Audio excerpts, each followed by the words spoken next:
Bismillahirrahmanirrahim. Assalamualaikum warahmatullahi wabarakatuh. Waalaikumsalam warahmatullahi wabarakatuh. Jumpa lagi bersama Dr. Muhsin Labib.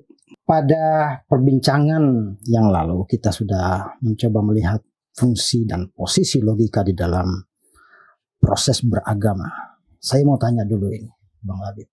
Apakah pada proses beragamanya saja, proses memilih agamanya itu saja yang kita membutuhkan logika? Setelah kita beragama lalu ada banyak doktrin agama yang tidak perlu kita pikirkan secara logis atau bagaimana? Bismillahirrahmanirrahim. Ya, itu memang sering menjadi persoalan. Apakah yang dimaksud dengan logika itu pada setiap produknya ataukah pada konsekuensinya? Saya contohkan begini sebelum saya menjawab. Kita untuk berobat ketika sakit, kita perlu mencari, hukum akal menyebut kita harus mencari orang yang bisa, yang tahu mengobatinya. Kita menyebutnya dokter. Mengapa kita menyebutnya dokter? Karena dia ahli di bidang itu. Oke, kita menemukan banyak kandidat dokter. Kandidat yang akan mengobati kita. Dari semua dokter yang ada, kita harus milih yang paling memenuhi syarat di antara semuanya. Kalau semuanya dokter, kita harus cari dokter yang paling ahli. Kalau ada kita menemukan beberapa yang ahli, kita harus menemukan yang paling berpengalaman. Dari semua yang berpengalaman, kita harus mencari yang paling dipercaya. Yaitu akhirnya ketika kita sudah percaya, itu kan dengan logika kita memilah-milah. Ketika sudah sampai kita menemukan seorang dokter yang memang kita menemukan trust di situ. Ya, akibat dari kualifikasi dan keahlian muncullah trust, buah dari itu. Ya, ketika muncul trust, lalu kita berobat kepadanya. Lalu dia memberikan resep. Resep-resep nama obat-obat. Di situ kita tidak boleh menggunakan akal. Mengapa? Ya karena kita menggunakan akal, justru itu menggugurkan apa yang sudah kita gunakan akal untuk memilih dokter. Jadi ketika kita menerima resep, justru karena logika menyuruh kita untuk taken for granted terhadap apa yang dipilihkan oleh karena proses itu. Untuk mencapai menentukan bahwa dia dokter yang ahli, yang qualified, yang dipercaya, itu menggunakan logika. Ketika dengan alasan logika, justru kita harus menerimanya secara total. Bukan justru ketika kita sudah menemukan dia sebagai seorang dokter, dengan semua syarat-syaratnya, dengan proses seleksi yang berat, tiba-tiba ketika memberi resep, kita juga tanya, apa alasannya Anda memberi resep saya obat ini? Wah, itu bisa diberi suntikan oleh dokter, suntik mati, tersinggung dia. Ya, betul. Kita minta ijazahnya, mana salinan fotokopi itu. Itu mestinya sebelum kita datang ke dia. Ketika kita sudah mengidentifikasi dia dan kita sudah percaya. Justru dengan akal lah kita menerima apa yang disampaikan. Kita tidak harus tahu tentang resepnya dari mana, cara dia meraciknya. Itu justru menggugurkan logika. Dengan alasan logis dia menggugurkan logika. Beda dengan kalau orang di tengah jalan tiba-tiba, kamu harus beli obat ini. Siapa lo? Ya. Pantas. Tapi kalau kita sudah mencapai dengan akal, mencapai dia sebagai seorang dokter, justru menerimanya secara total adalah buah dari trust. Nah, trust ini dari mana? Dari logika yang kita bangun. Jadi apakah kita perlu ketika mengamalkan agama itu kita harus menggunakan akal? Kalau beragama ya landasannya ada logika, kita tidak perlu lagi menggunakan akal. Tidak perlu menggunakan logika. Tapi kalau beragamanya sendiri, dia tidak menggunakan logika, ya dia harus menghabiskan waktu untuk mempelajari setiap ajarannya. Nah, karena yang kita terima selama ini melalui informasi channel-channel berbagai macam itu adalah produk-produk agama. Disinilah sebetulnya alasannya orang-orang mengapa tidak menggunakan akal. Ya itu karena ibaratnya dia belum menentukan seorang dokter siapapun yang qualified. Tiba-tiba dong ngasih informasi, ngasih resep. Dia harus tahu dong. Saya kalau tidak pasti dia dokter. Jadi dia ketemu dengan orang itu. Jadi ibaratnya tadi ini dia sedang ketemu orang lain di jalan, menawarkan resep. Oh, dia harus dia tahu dalilnya. Dan dia tidak punya waktu. Sementara dia tidak punya keahlian dalam ilmu kedokteran, tentang ilmu kedokteran. Itu memberatkan. Apakah setiap penganut agama harus mempelajari setiap ajaran agama? Rasanya tidak mungkin. Untuk tahu tentang dalil-dalil salat saja, belum lagi membandingkan dengan dalil-dalil yang lain, kelompok yang lain. Mungkin baru selesai sampai semuanya dalil untuk salat itu ketika dia sudah hampir mati 2 menit. Tapi ada yang unik Bang dalam perbincangan kita ini. Ada proses yang lebih mudah untuk mengenali dukun atau tabib atau dokter itu ketimbang pembawa agama, pembawa berita agama. Karena begini, pada umumnya yang menyusahkan kita dalam konteks menyaring informasi-informasi agama itu adalah siapa orang yang membawakan kita resep ini. Nah, begitu dia berjudul kiai, ustaz dan sebagainya, itu dianggap sebagai representasi sumber agama yang valid.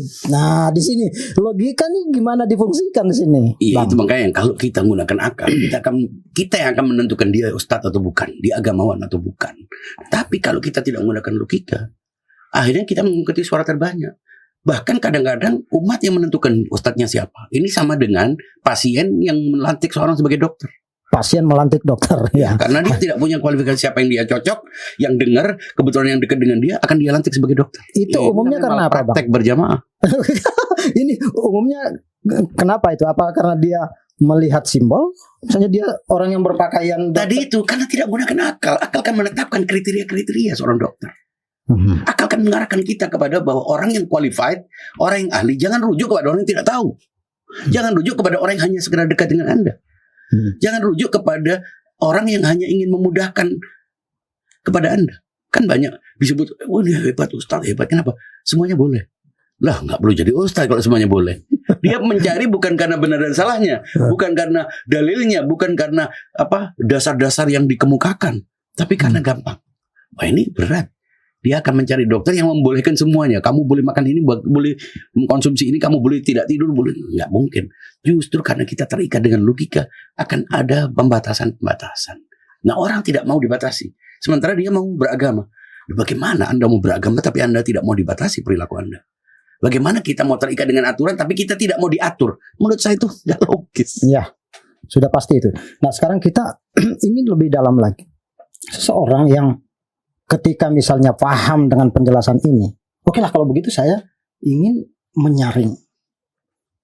Terus dia mengenali seseorang yang memberi berita itu sebagai pembawa agama yang valid atau bukan. Itu menurut logika bagaimana caranya? Adakah kriterianya atau apa? Menurut saya kriterianya bukan siapa. Apa dulu baru siapa. Kalau kita mulai dari siapa, itu awal falasinya. Jadi kita bukan percaya langsung pada Nabi. Jangan lupa. Ya. Kita punya kriteria tentang kenabian. Jadi kenabian dulu. Nubuah dulu baru Nabi. Baru Nabi. Nah kalau kita percaya kepada siapanya, itu like dislike. Kita hanya melihat subjektivitas sebagai dasar. Oh kayak cocok ini. Orang yang penampilannya bagus ini. Nggak bisa itu.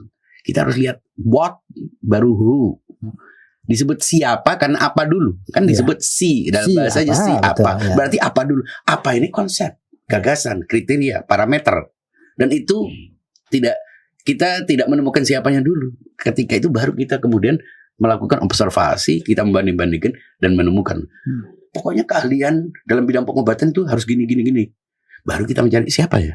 Dan di situ kita melakukan perbandingan. Dalam hal agama, kriteria apa saja yang dapat disebut apa dalam agama itu?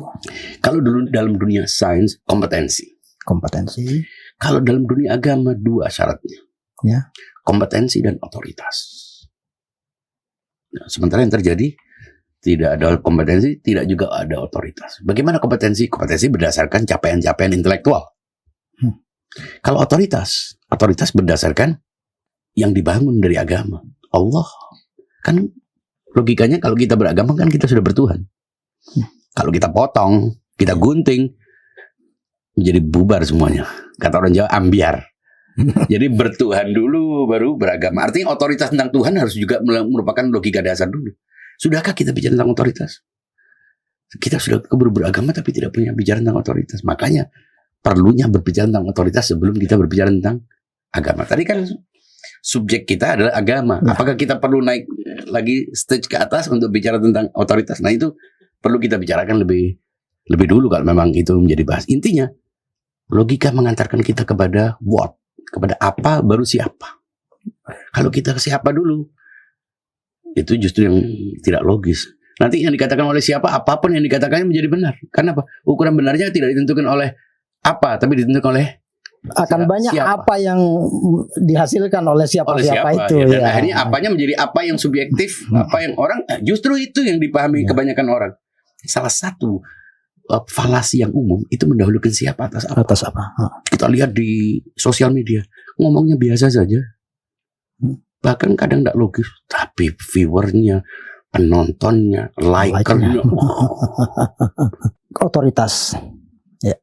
Berarti tentu saja kaitan dalam beragama dimulai dari otoritas itu sangat-sangat penting. Wah, sangat penting bagi saya. Inilah kalau kita bicara logika berarti bicara tentang otoritas. Ya dong. Bicara agama bicara tentang otoritas. Kalau enggak, apa alasan? Makanya saya katakan, Anda tidak bisa mengatakan agama kita ini benar hanya karena ajarannya. Karena ajaran setiap agama beda-beda tipis. Justru ini yang agak sensitif, Bang, karena kan kebanyakan yang kita terima ya pada umumnya di masyarakat, ketika sudah menyentuh otoritas tunggal semesta ini, itu cukup langsung diimani. Ini letaknya di sini ya. Tiba-tiba langsung diimani, tidak melalui proses-proses tertentu, pencarian dan sebagainya. Takut kualat, takut. Padahal kita tadi bicara tentang iman, itu produk dari knowledge ya. Tadi kan knowledge dulu. Knowledge baru iman, iman baru takwa. Tapi kalau kita langsung beriman, saya percaya. Apa yang Anda percaya? Mengapa Anda percaya? Apa dasar kepercayaan Anda? Elemen-elemen kepercayaan itu apa? Orang nggak mau bahas. Pokoknya saya percaya. Wah, ini namanya keyakinan pokoknya. Kita tidak bisa berdialog. Makanya orang sengaja untuk begitu supaya dia tidak kritis. Apakah dia ini tidak juga menoleh kepada gagasan-gagasan lain. Iya. Selain dia harus tidak menggunakan akal dari bentuk, dan dia harus mendenial, dia harus menolak semua yang lain, dikafirkan, disesatkan. Jadi supaya kesempatan untuk mendengarkan pandangan lain itu tidak ada. Kenapa? Sudah di stigma. Dan orang nanti akan lihat stigmanya. Apapun yang disampaikannya akan ditolak. Bisa jadi person-person tertentu akan mengatasnamakan otoritas itu tadi. Maka itu ketika orang menggunakan who di awal, siapa, dia akan mengklaim otoritas. Tapi kalau otoritas dibangun karena kriterianya, kita yang menentukan who-nya. Jadi apa dulu baru siapa. Dengan demikian berarti mengenal otoritas dengan proses logika yang tepat itu sangat bagus. Bisa dijelaskan sedikit kira-kira bagaimana otoritas itu? Jadi begini, banyak orang bicara tentang bertauhid, ya kan, ajaran bertauhid, meyakini Tuhan. Apa sih meyakini Tuhan? Orang menganggap bahwa meyakini Tuhan sebagai pencipta. Oh iya, tapi tidak cukup. Mengapa? Jangankan kita, iblis pun meyakini Tuhan sebagai pencipta. Kalau disebut bertauhid itu hanya meyakini Tuhan sebagai pencipta, Al-Quran, khalaqtani min nar wa khalaqtahu min tin. Hai Tuhan, kau ciptakan aku dari api, sedangkan Adam kau ciptakan dia dari tanah. Itu kan mengkonfirmasi bahwa Tuhan pencipta. Tapi dia tidak bertauhid. Dia tertolak. Dia dikutuk. Di Al-Quran juga banyak ayat menyebutkan, wala in sa'altahum man khalaqas samawati wal arda yaquluna Allah. Hai Muhammad, andaikan kau tanyakan kepada orang-orang yang memusuhimu, memerangimu, orang-orang Makkah itu, siapa yang menciptakan langit dan bumi? Mereka akan katakan Allah. Jadi persoalan tauhid bukan ini. Bukan ini saja. Bukan pengakuan. Bukan hanya meyakini Tuhan sebagai pencipta. Ya. Lalu apa yang paling fundamental sampai Nabi dimusuhi? Padahal sama-sama meyakini pencipta Tuhan. Apa? Yang paling mengganggu posisi mereka. Apa yang paling mengganggu? Tauhid dalam pengertian otoritas. Bahwa tidak ada yang punya otoritas kecuali Tuhan. Maksudnya apa? Bahwa tidak ada yang bisa mengklaim dirinya sebagai Tuhan atas sesama. Dan tidak ada yang bisa memposisikan diri sebagai hamba bagi sesama. Manusia semuanya sama-sama makhluk. Sama-sama hamba. Bukan hamba bagi sesama, bukan Tuhan bagi sesama. Inilah yang saya maksud dengan kekuasaan. Konsep itulah yang karena itu Nabi diperangi. Mengajak orang bertauhid berarti menggugurkan semua klaim keunggulan, klaim dominasi atas nama apapun. Ini yang ditolak oleh para musyrikin. Yang dilakukan oleh Nabi itulah yang membuat para Nabi ditolak. Mulai dari Nabi Ibrahim, Nabi Nuh, semuanya ditolak karena apa? Karena mengajak tauhid. Tauhid artinya menggugurkan dominasi yang sudah dibangun. Kalau Nabi Ibrahim menghadapi Namrud, Nabi Musa menghadapi Fir'aun, Nabi Muhammad menghadapi sekompi Fir'aun dan Namrud dalam setiap blok-blok. Makanya Nabi itu paling berat. Mengapa? Ini Abu Jahal, Abu Lahab itu semua Fir'aun. Bayangin, reuni para Fir'aun pada zaman Nabi. Gitu. Betapa sulitnya. Dan itulah alasan mengapa orang memelangi Nabi. Bukan mengarang. Kalau mengajak orang untuk bertauhid itu, jangan menyembah berhala, jangan menyembah selain Allah. Itu artinya jangan kamu meyakini otoritas siapapun selain Allah. Artinya kamu jangan mengklaim keunggulan. Kamu jangan merasa punya otoritas terhadap orang lain. Dan itulah yang mengganggu mereka. Ya, berarti agama lewat proses logis tadi mengantar kita pada satu kesimpulan tentang otoritas di mana semua. Dan itu mana tauhid? Iya, yang paling esensial. itu yang dimaksud dengan tauhid. Bukan seperti yang kita anut selama ini, bahwa sekedar mengatakan la ilaha illallah dan tidak punya pengertian tentang jadi ini batalnya semua otoritas. Kalau diungkap ya itu maknanya. Kalau kita katakan menyembah itu dalam pengertian fisikal menyembah. Kita juga kadang-kadang menyembah kepada, sembah itu dalam bahasa Indonesia hormat pada kata. Tapi kalau menyembah dalam pengertian bahwa ini adalah kepatuhan, karena otoritas mutlak melahirkan kepatuhan mutlak. Disinilah duduk seluruh konsep agama, Bang. Kalau kita tidak memulai dari sini, kita keburu masuk dalam ajaran-ajaran. Ya, yang kita lihat, kita harus terima faktanya. Ini yang saya sebut semuanya agama yang semestinya. Bukan agama yang telah terjadi dalam bentuk perilaku masyarakat. Inilah yang memungkinkan untuk diterima resepnya tadi itu. Ya kan? Jangan baru setelah itu kita terima apapun bentuknya. Saya disuruh sholat gaya kupu-kupu, gaya dada. Enggak perlu saya tahu dalil-dalilnya. Yang penting itu sudah berangkat dari otoritas yang saya pahami secara logis. Dan saya bertanggungjawabkan secara argumentatif. Saya menerima resep. Saya tidak akan mendiskusikannya dengan dokter sementara saya bukan dokter. Saya akan terima. Karena saya sudah trust. Trust ini logis, bukan subjektif, bukan who, tapi what. Jadi urutannya kriteria dulu, baru kita menemukan orangnya. Setelah menemukan orang, muncul trust. Muncul trust kepatuhan.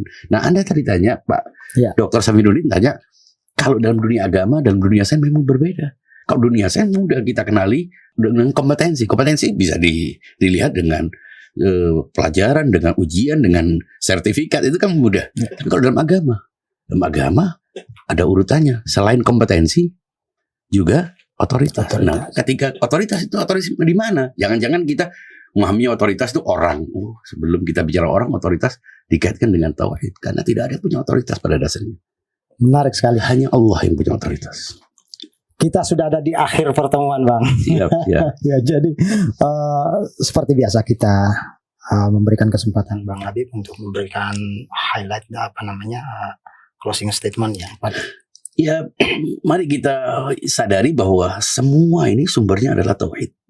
Dan sumber dari tauhid, esensi dari tauhid itu bukan sekedar mengucapkan la ilaha illallah semata secara verbal, bukan juga meyakini Tuhan sebagai pencipta semata, karena iblis pun meyakini Tuhan sebagai pencipta, tapi meyakini bahwa tidak ada yang punya otoritas kecuali Allah. Dan otoritas di bawahnya juga bukan otoritas yang sama dengan Allah. Nanti kita bicara tentang otoritas dalam hierarkinya sampai kepada Nabi. Nabi punya otoritas, tapi otoritas yang pada Nabi bukan pada dirinya. Kalau kita samakan syirik gitu. Jadi mungkin nanti suatu saat kita bisa ngobrol soal otoritas ini lebih jauh. Saja, Itu aja.